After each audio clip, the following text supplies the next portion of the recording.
Hello, everyone, and happy Black History Month. My name is Mel Sheehan, and I'm with VCU's History Department.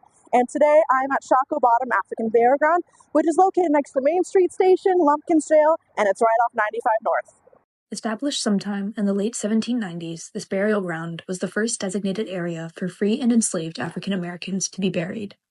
Though the origins are ambiguous, its use was in relation to the whites-only burial ground at St. John's Church. The land, which was purchased by the city, had been used as a host spot for gallows where convicts were publicly hanged at least after 1806. By 1810, Black residents protested against the land's gallows usage, arguing that it made a mock of a graveyard. By 1815, free Black residents organized funds and purchased another site in Richmond to use as burial grounds, which would become Barton Heights Cemetery.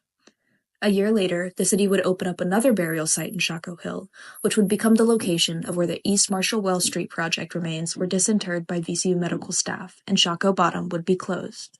Attention was brought back to the burial grounds in the 1990s thanks to the Eligba Folklore Society, who helped start an annual nighttime walk through the city along the trail of enslaved Africans through Shockoe Bottom. In 1998, the city established a Slave Trail Commission to preserve the history of slavery by identifying key sites along its trail, which you could take a self-guided tour of.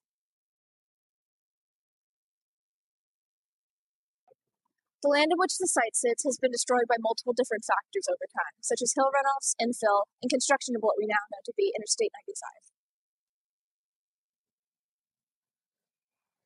Elizabeth Camborian, a local historian, in efforts with the city to identify the trail, identified the site of the burial ground on historical maps and used georeference to figure out exactly where it was. As it turned out, parts of the grounds were located underneath the freeway in a VCU MCV parking lot.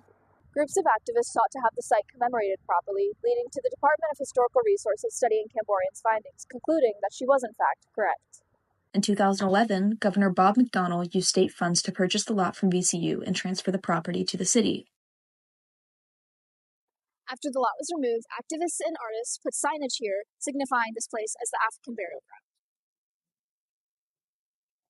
Today, thanks to the efforts of activists in the city, the Shockoe Project was initiated, which put forth a plan for a 10-acre memorial park and interpretive center, named the Shockoe Institute, inside the Main Street Station train shed.